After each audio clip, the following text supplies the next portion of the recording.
This is Geek Gab with your hosts, Brian and me, Daddy Warpig. We are back.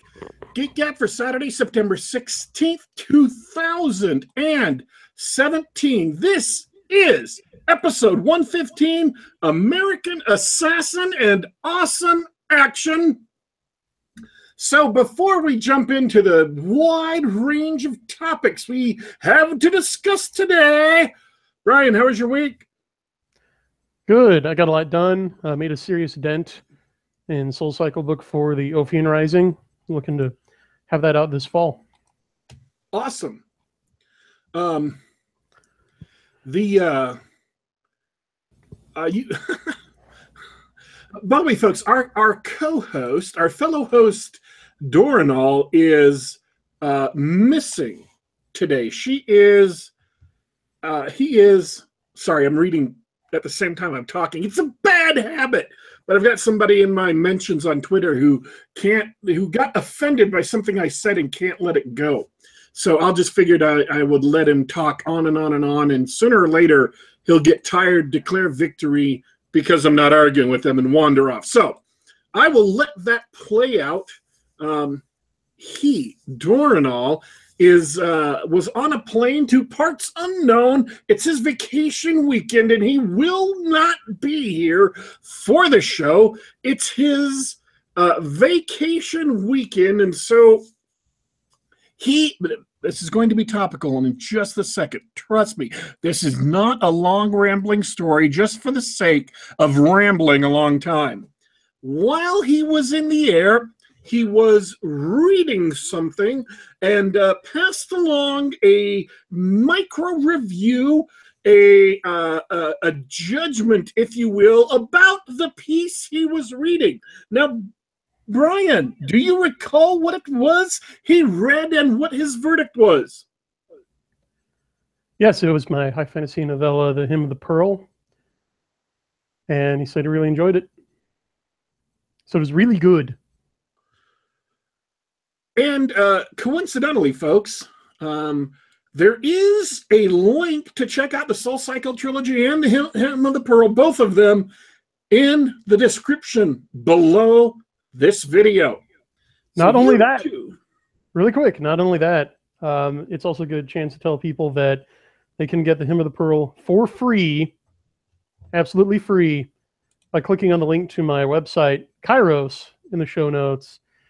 And I'm giving away for free to anyone who signs up for my newsletter.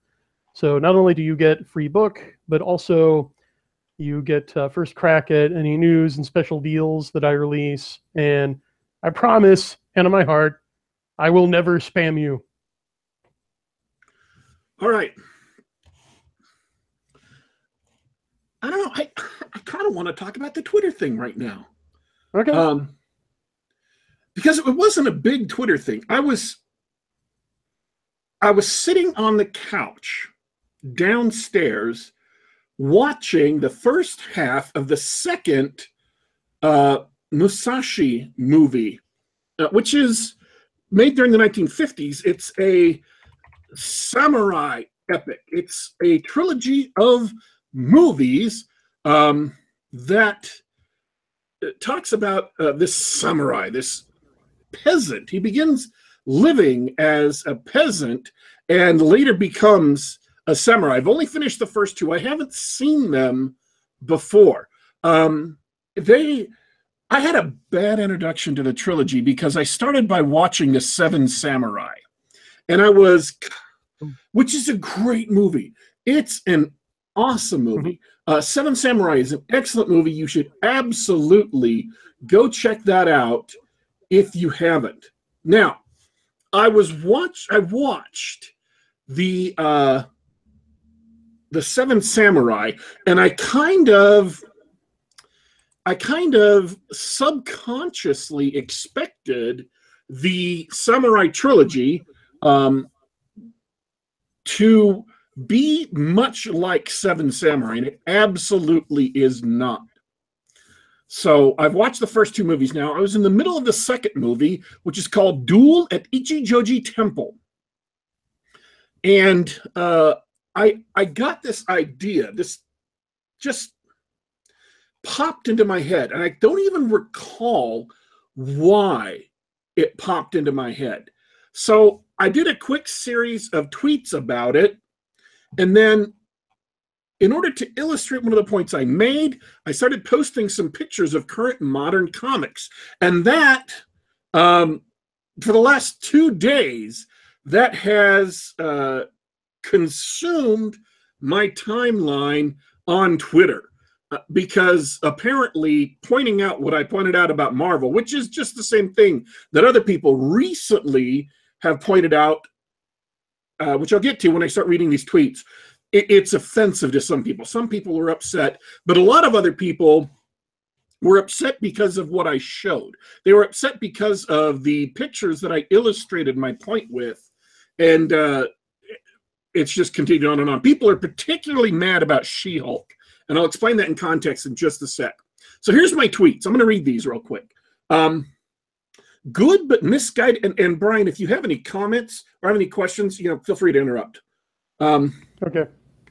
Good but misguided people think that SJWs are pro-modesty because they loathe revealing clothing. This isn't true. They loathe sexy women entirely. Look at Carol Danvers, a.k.a. Carl Manvers. Her face is masculine, her body, everything. Tight clothing, men's features. There is a... And in the moment, I set up one of these Twitter moments and stuck in all the tweets about this subject. What I've included at this point is feminine women are despised in today's Marvel comic, with a picture illustrating the point, a picture of what used to be the all-female Avengers called A-Force, as depicted in the brand new first issue to the Runaways, which came out 3 days ago. It's a picture of She-Hulk, Captain Marvel, Medusa of the Inhumans, and Dazzler the Mutant, along with 2 other characters who I've never heard of before. It's a picture of A-Force, and they have gone to great extent to make half the team, the women, look absolutely masculine. Masculine jaws, masculine bodies, no breasts or very little breasts, and then went to great lengths to make Dazzler look androgynous. So, feminine women, I said, and the 2 women who look kind of feminine, one is dressed up in a big coat which covers her entire body, and the other one is, you can barely see her. Feminine women are despised in today's Marvel comics, and this picture was an illustration of the point. Now, continuing the original tweets. There is a deep sickness in those who go full social justice. Normal, healthy sexuality, attraction, desire, beauty is anathema to them. I'm in favor of modesty. It is something to be treasured. Hating sexiness and sexuality is not something to be treasured. That is dysfunction. Hating sexiness and sexuality is dysfunction. I feel sad for people who have become so twisted in their hearts that they hate something so integral to humanity, to our humanity. Oppose them, yes, but also pity them, for they feel no pleasure at the sight of a beautiful woman or a strong man, muscular man. Appreciation of beauty is intrinsic to our being. It evokes awe, a deeply affecting and spiritual experience. Now let me step out of the tweets here. Anything beautiful, of sublime beauty, can evoke awe. You can have awe evoked by a gorgeous, soaring building, by a piece of music that touches you so much you can't even speak, or by seeing someone who is absolutely beautiful. Any beautiful piece of artwork, a painting, a sculpture, a piece of poetry, a book. This is why art is significant. The most fundamental purpose of art is to bring us in contact with things of sublime beauty. Because when we encounter things of sublime beauty, it evokes this sense of awe, which is this quiet, all-penetrating feeling of wonderment at something so amazing. It is a deeply, it affects you deeply, and it's a deeply spiritual experience. Having a sense of awe, when that happens to you, people feel connected to the divine, they feel connected to God, and people who experience God, even if they're not believers, they begin to believe more. Awe, beauty is absolutely essential to who we are as human beings. It is intrinsic in us, and it is deeply spiritual. Physical beauty can evoke awe. Now, it can also evoke lust, but that's kind of to the side. That's not the point. We're all familiar with lust. In today's society, we're bathed in it. We're not bathed in awe. We're not bathed in art that is so beautiful, so inspiring, so magnificent that it evokes awe in us. Our music doesn't. Our TVs and movies, by and large, don't. There are exceptions, of course. Modern art has gone out of its way to banish anything that even hints at something good enough to evoke awe. This impoverishes us spiritually. It impoverishes us mentally. It impoverishes us as a culture. Back to the tweets.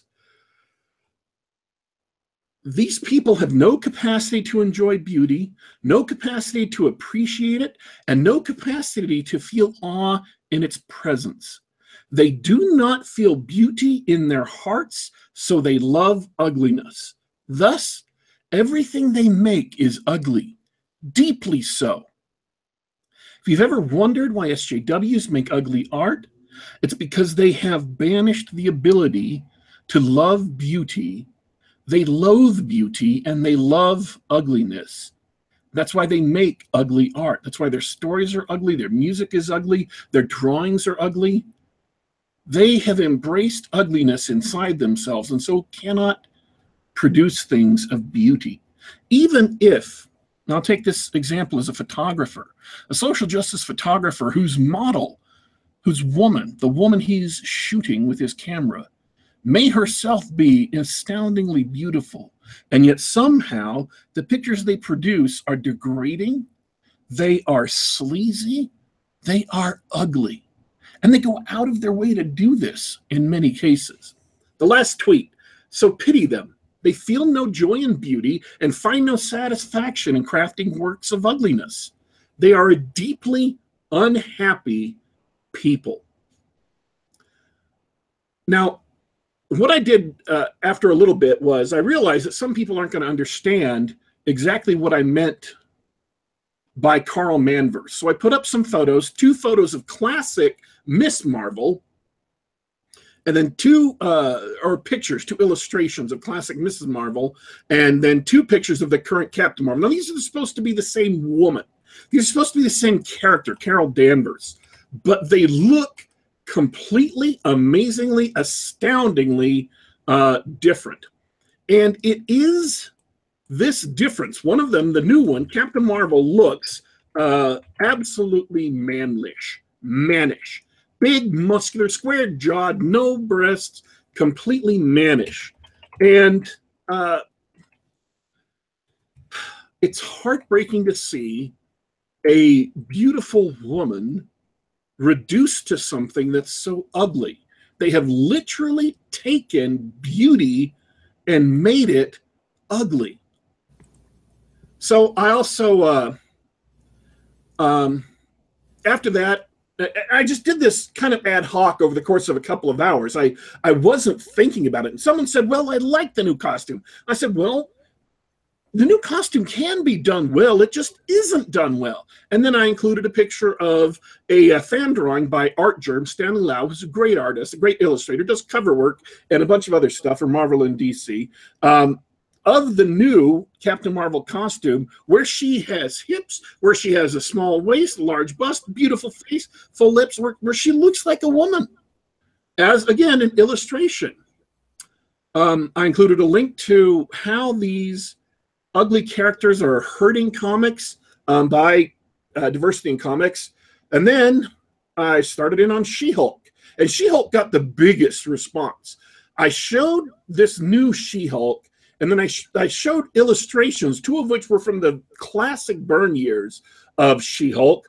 And then the one I showed, this picture I had originally showed of her looking all mannish. And my comment was, who She-Hulk is now versus who she used to be. Clearly nothing's changed at Marvel. No, clearly no bias against femininity. Someone came along and complained. They said, oh, well, there's literally one feminine figure in the middle of the crowd. And I said, yeah, literally one feminine figure in a crowd of formerly feminine, now mainly mannish superheroines. You have proven my exact point. And then I singled out Medusa, who's the head of the Inhumans, the red-headed beauty whose hair is prehensile. I included a bunch of pictures of that. I've got a, by the way, for those of you who are saying, oh, well, so you've got all these pictures. Well, we can't see these gosh darn pictures. No, you can't. I'm sorry. It's a limitation of the chat software we've got. But I've included a link to this moment to where I have all these tweets in the description of the video so you can check it out. You can see the pictures to which I am referring. And then I included a picture of Dazzler because the Dazzler they had looks like a school marm. She actually looks like Heather Antos, but she looks almost like Lilith from Cheers. She's androgynous, only in a punk jacket. Lilith only in a punk jacket and blonde and white hair. So Dazzler used to be a rock star. She is not a school marm. And then I moved in on Squirrel Girl, and the controversy, the upset has been continuing, and Twitter has seen fit. Now, these are all comic book characters. That's all they are. They're the standard of modesty for normal comic book characters, and yet Twitter has stuck a warning, a content warning on these tweets. A content warning: the following moment may contain sensitive content.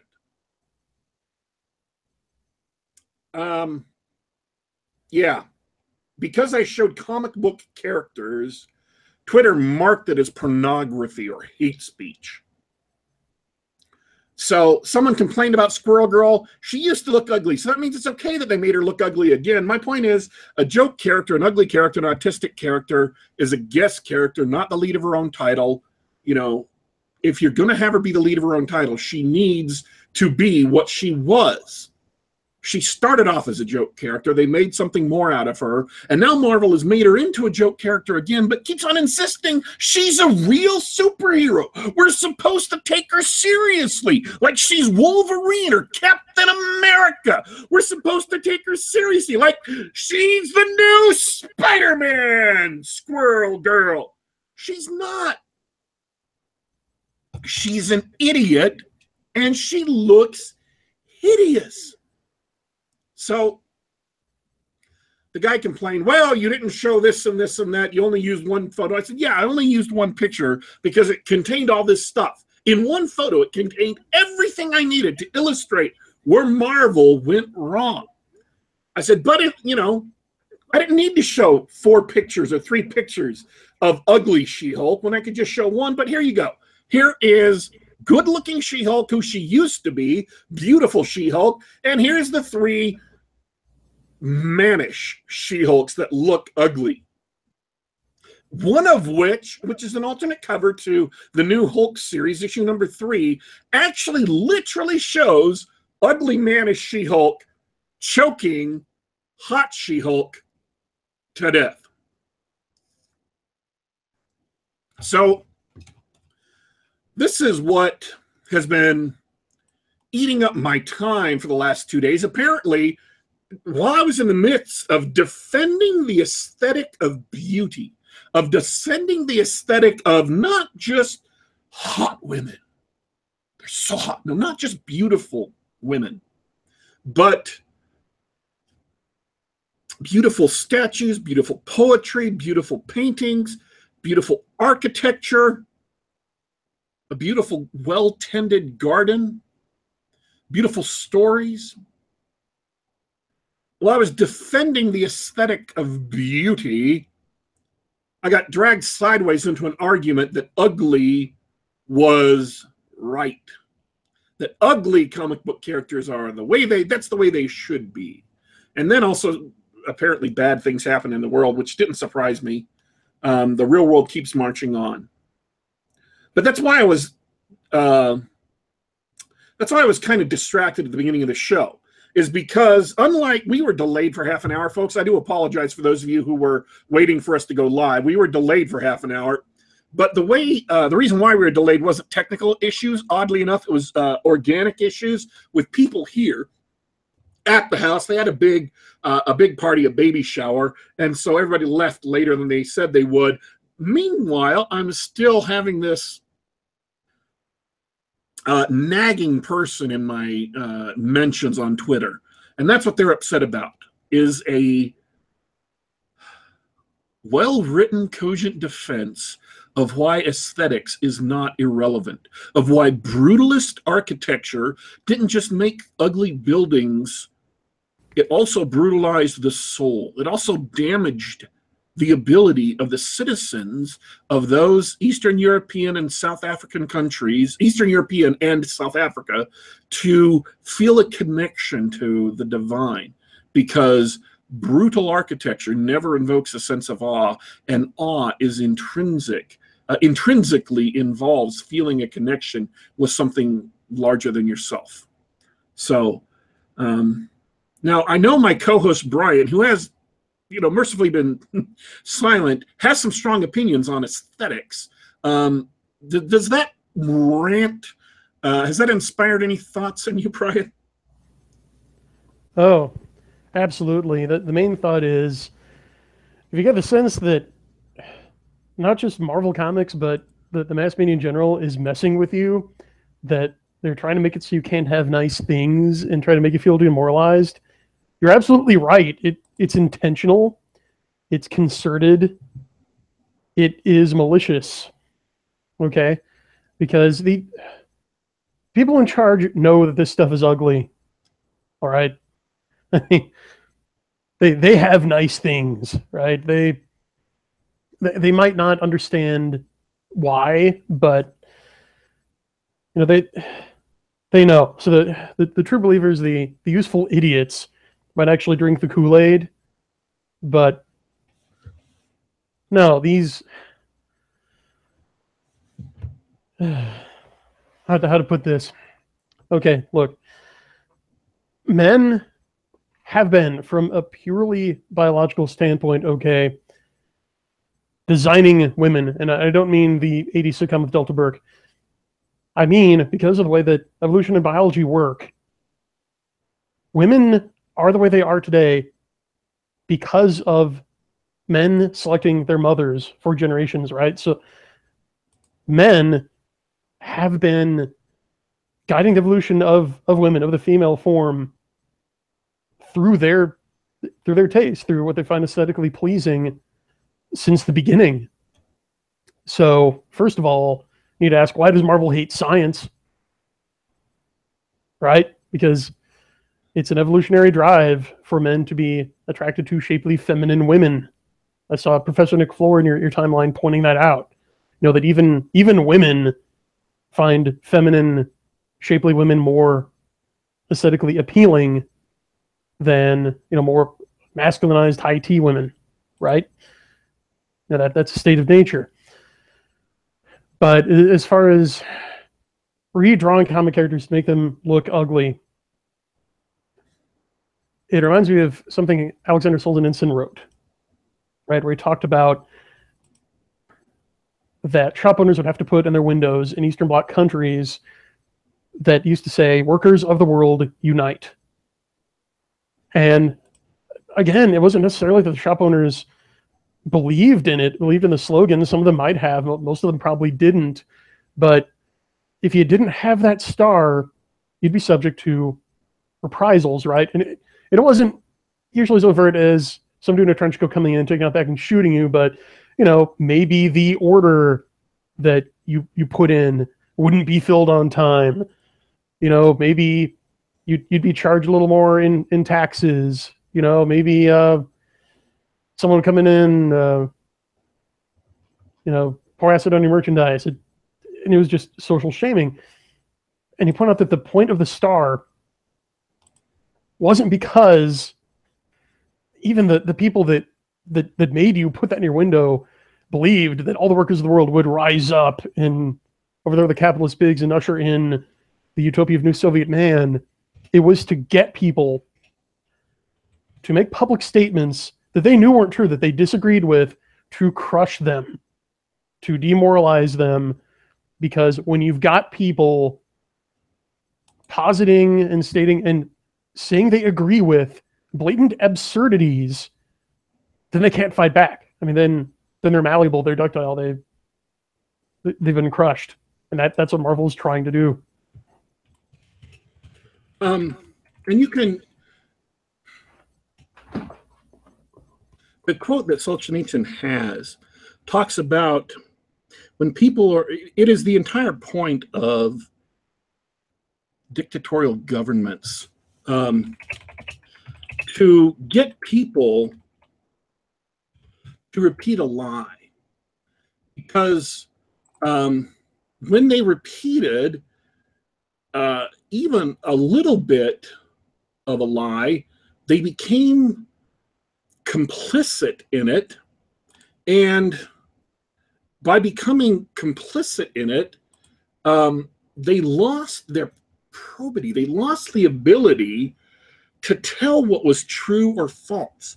So the government forcing people to lie meant that they could no longer tell anymore. Inside, in their minds, they could no longer tell what was true or false, especially about moral things, because, and I'm talking about a quote that was in the Gulag Archipelago. So, making beautiful things ugly and then claiming that they are just as beautiful, which is what modern art has done ever since the Dadaists. We are way, way, way off the track of where we normally are on this show, and we pass through comics to get here, folks. Just consider this your one-shot educational moment on this show. The Dadaists, who originally were a troll of the art community. They were not a serious movement. They were invented by a guy to come out and make the absolutely most absurd, stupid art they could, and the art community took it as a pose. They got poed. They thought it was real and so followed it. Their entire point is to make ugliness and call that ugliness beauty, to make that lie that ugly is beautiful. And then they internalize it, and they no longer have the ability to tell what's truly beautiful or not. They no longer have the ability to tell what's true or not, because they have internalized those lies. And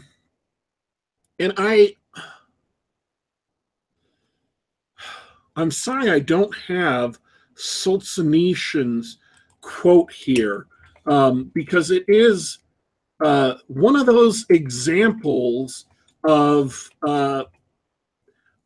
beauty, one of those examples of beautiful writing. So if someone knows it in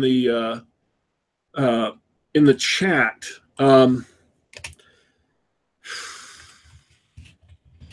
I would love to read it so you can read it on the show, but we don't have time. We're just going to have to move on. But that's but to bring this back to what I was talking about, beauty is important in aesthetics because it's important in ourselves. Beauty is what uplifts us. It's what takes us above the common meat we have to deal with as everyday people. It's what uplifts us above the animal man. Beauty and truth and beautiful things. Every human society makes things that are beautiful. Even the most functional bowl, even the most functional wooden bowl, if you look at ancient cultures before we had agriculture, before we had written language, before we had anything resembling civilization, they put craftsmanship into it and make of it something beautiful. They draw pictures, they carve things. We hunger for beauty. We hunger for beauty because it is necessary. And to make something ugly and then to lie about it and call it beautiful is to do damage, to damage that part of you which recognizes beauty, damage that part of you which knows beauty, and thus damage your, it makes it so that you can never fulfill that hunger for beauty, and it makes it so you can never feel awe, never feel that connection to something larger than yourself. And that's what is going on with these SJWs who have infested comics, especially Marvel. And that's what I was talking about. So that's a longer version of what my tweet storm is about. But let's move on. I have said, I believe, all that needs to be said at this point. Are you good, Brian? It'll do. Okay. Yeah. So I want to talk about two different other things today. American Assassin and John Mollison's Adventure Constant. Full disclosure, John Mollison is a friend of mine, but that doesn't stop me from having an honest appraisal of his work, from honestly liking his books. He's a writer, and I've included a link to Adventure Constant in the book I'm going to talk about.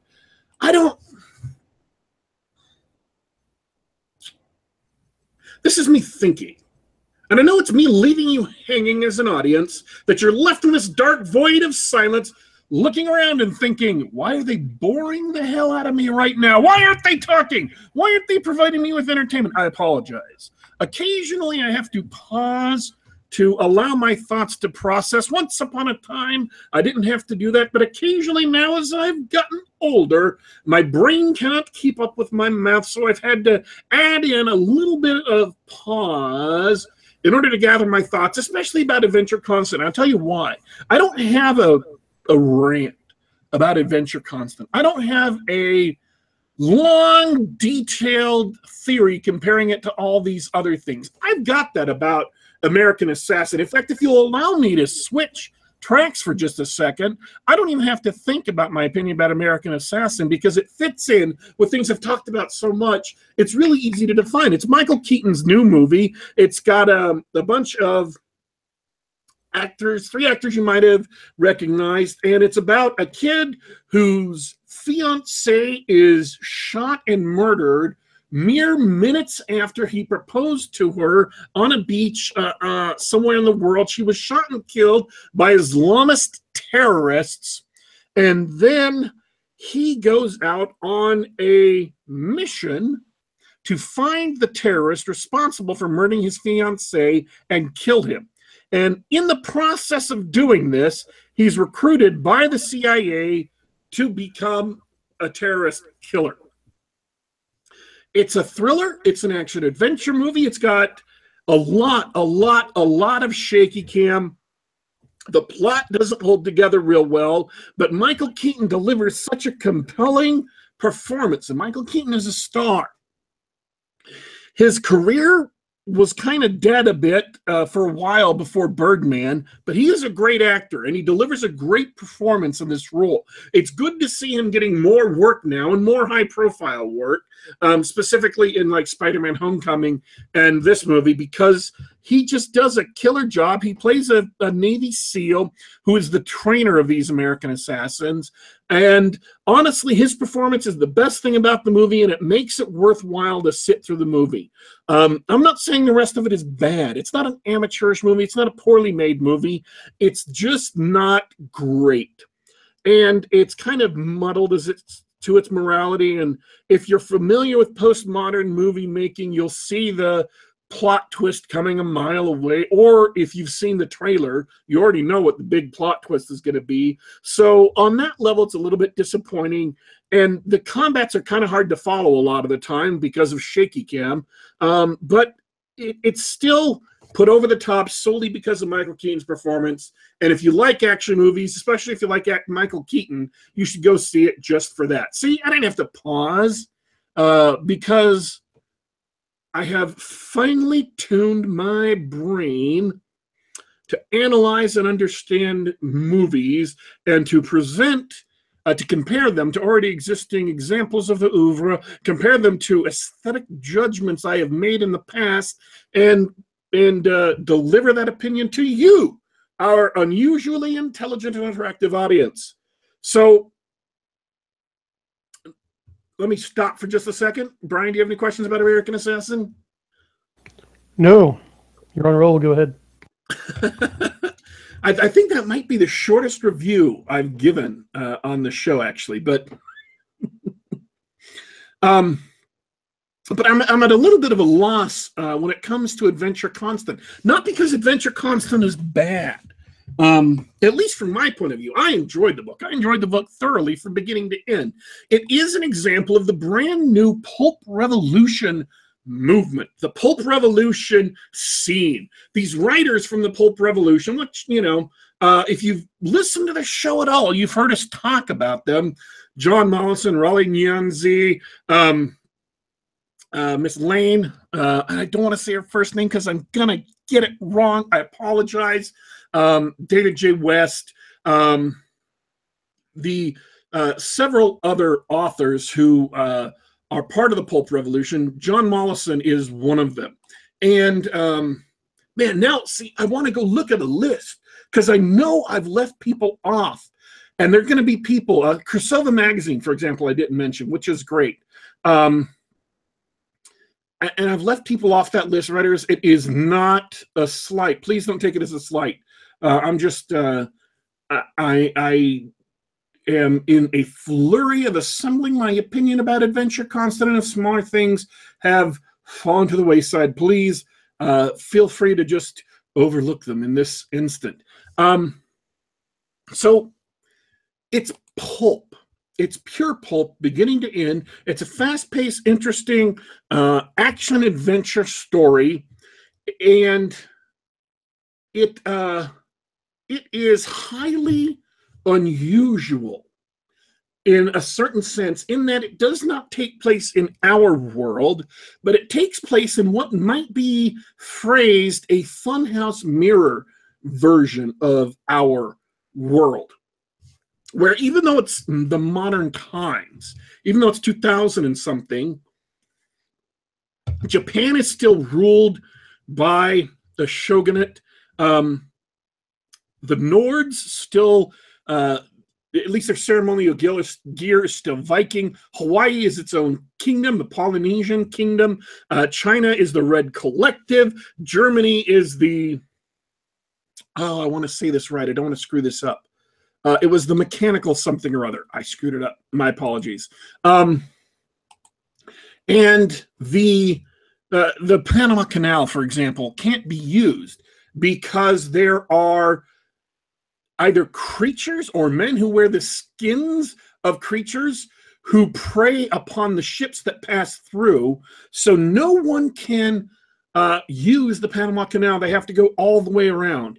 And everything in this world, it's called Adventure Constant because the very natural laws of this world are set up to encourage pulp adventure actions.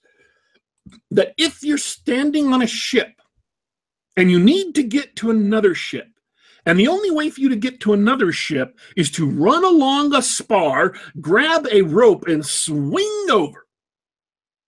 Swing over like you were a pirate in a classic Hollywood film. All you have to do is do that, and you are more likely to succeed because reality itself wants you to succeed. Reality itself is helping you to succeed. And I'm just going to hang out another watch this space on that. I apologize, folks. For those of you who So in any case, the book is a funhouse mirror of our world because it's colorful, it's interesting, it avoids a lot of the gray, dreary realities of existence, and I found it to be lots of fun. I can understand it's possible that some people might have difficulties with the book because of this, and also because I'm having a hard time because I have been told by certain people, some of whom I respect greatly as editors, one of whom I respect greatly as a reader, that many of the books that are being published right now in the indie scene aren't have significant problems with them, and they need to be brought up to snuff.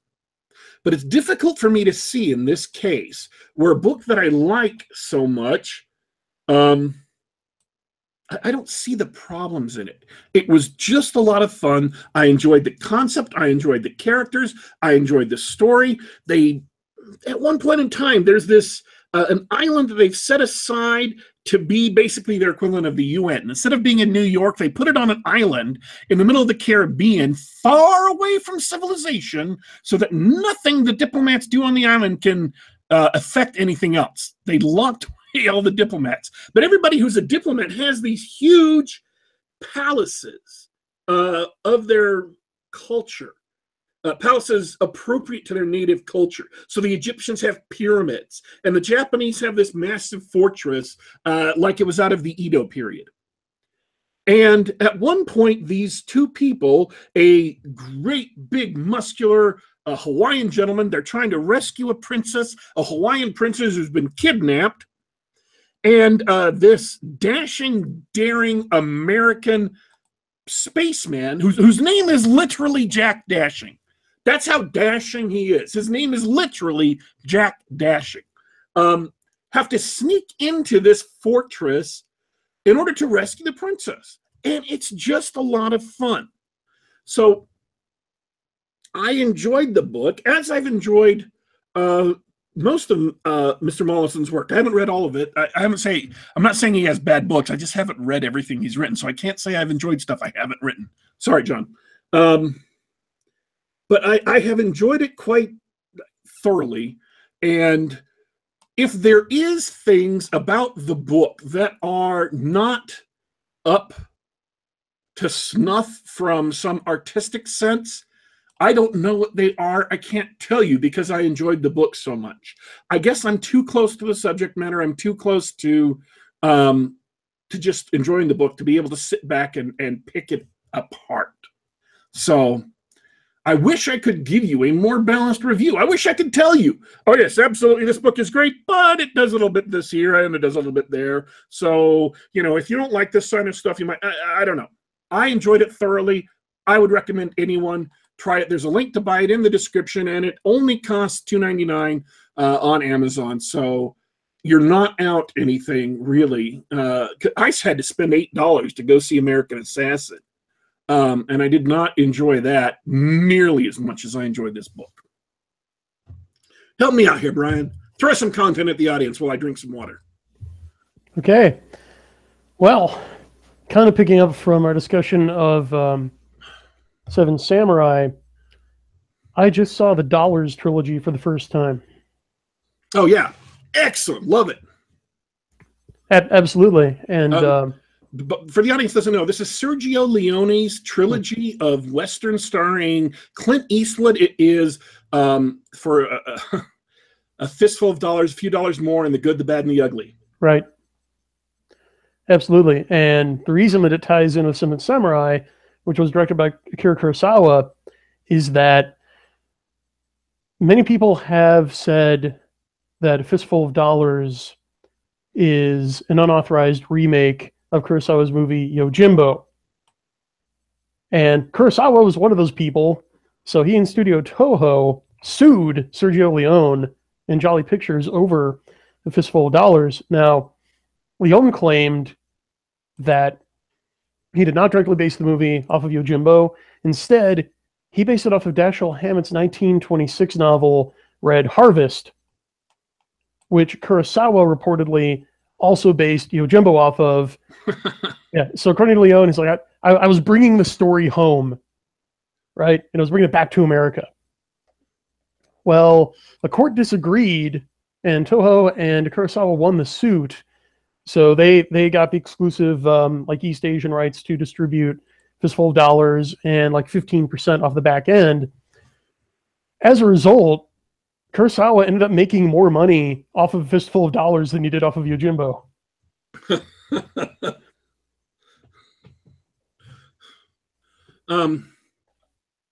I would highly recommend that you go watch Seven Samurai. I'd highly recommend, if you haven't already seen it, to go watch the Dollars trilogy. It is great and excellent. Although since we're in the near vicinity now, the Samurai trilogy or the Musashi trilogy, I'm not going to say it's bad, because it's not bad. It's got Toshiro Mifune in it, and he's just he's an incredible actor. He just dominates the movie. My difficulty is not that I couldn't tell what was going on. It's that in many scenes, I couldn't tell why something was happening.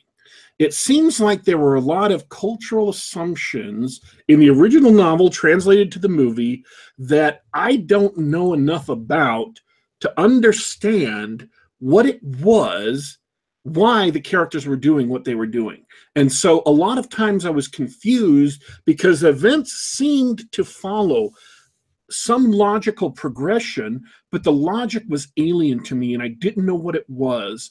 And so I couldn't fully enjoy the trilogy, at least the two movies I've seen so far. And again, I was expecting something a lot more action oriented than it is. This is very much a drama. It is not a combat movie. There was a review on the outside of the DVD slip from Netflix that says, from the very beginning, he's trying to be a courageous samurai, and in the amazing, thrilling climax of the first movie, he proves how courageous he is. I was expecting a battle. I was expecting a sword fight.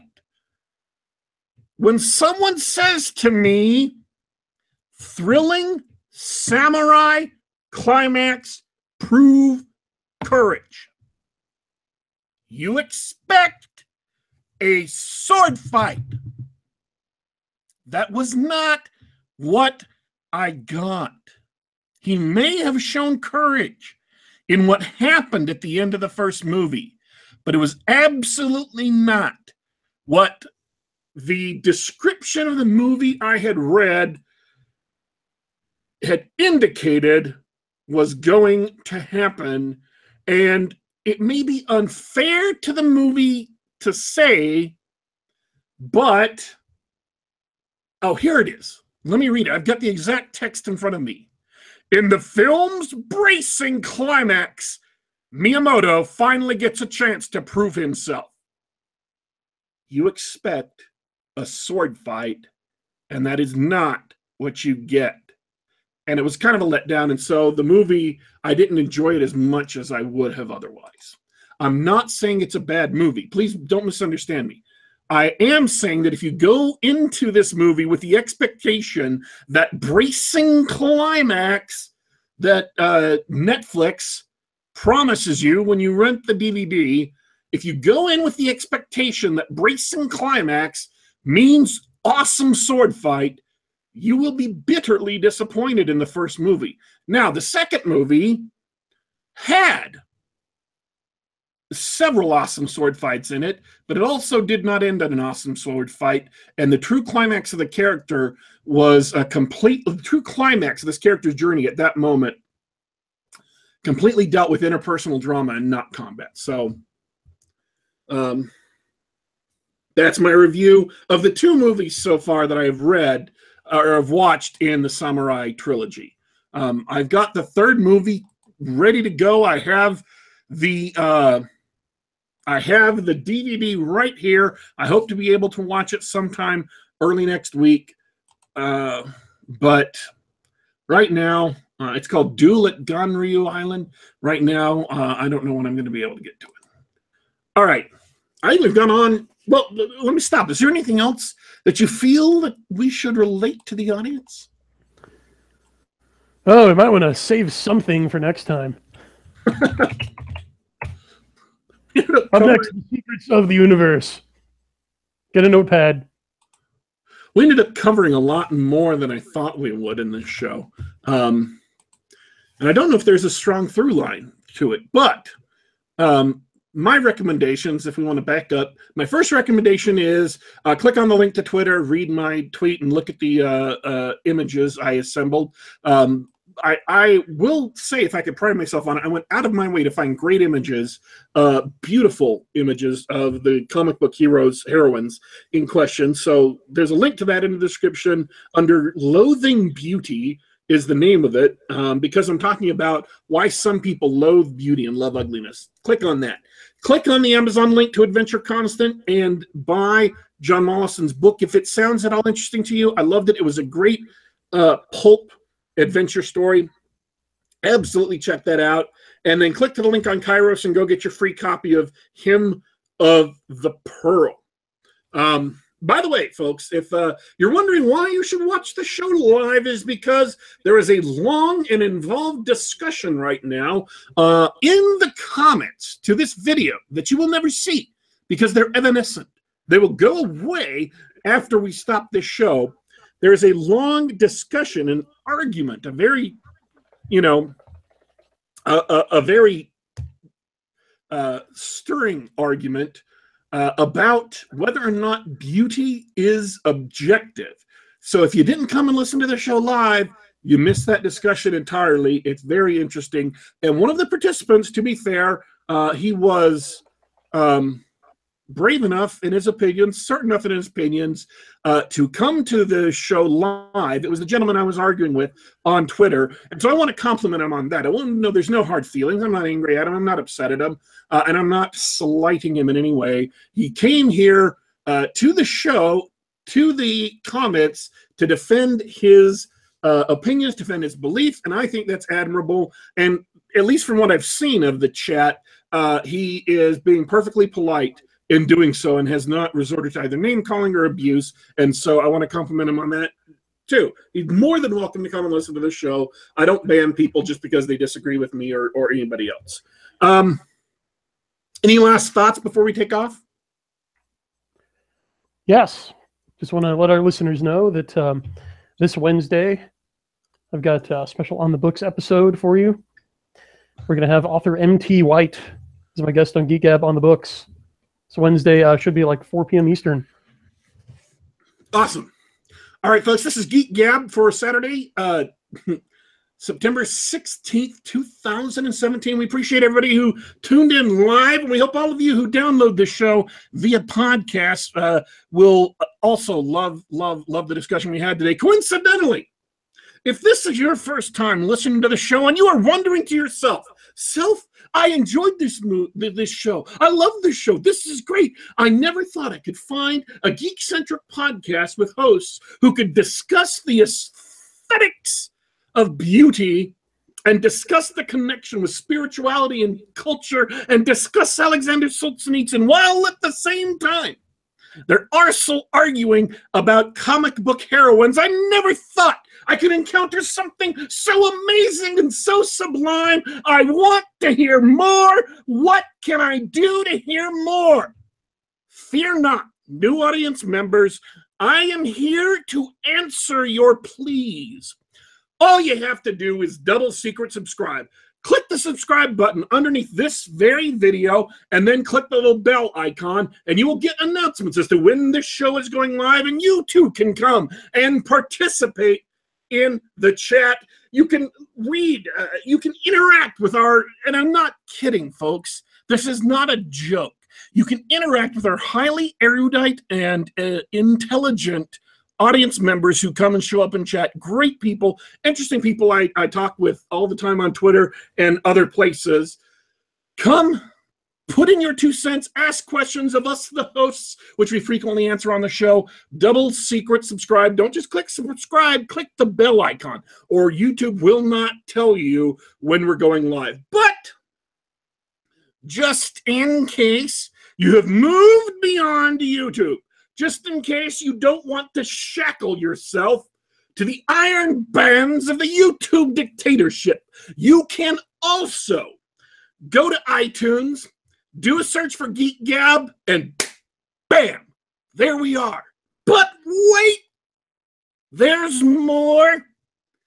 If you're not a fan of Apple, if you don't own any iDevices, but you love the latest Android distros, if you love your Android device, go to the Google Play Store app on your Android device, do a search for Geek Gab. We are indeed available there. You can subscribe to the podcast and download it. Or if you would rather listen to us on the web, go to soundcloud.com, do a search for Geek Gab, and we are also available there. So 4 places you can catch this show, 4 places that you too can be informed and educated. We appreciate everyone who came in and participated in the live chat. We appreciate everyone who is listening to this show later. Thank you for tuning in, folks. We were leaving you for today. We are out of here. But don't worry. Don't you fret. We will be back.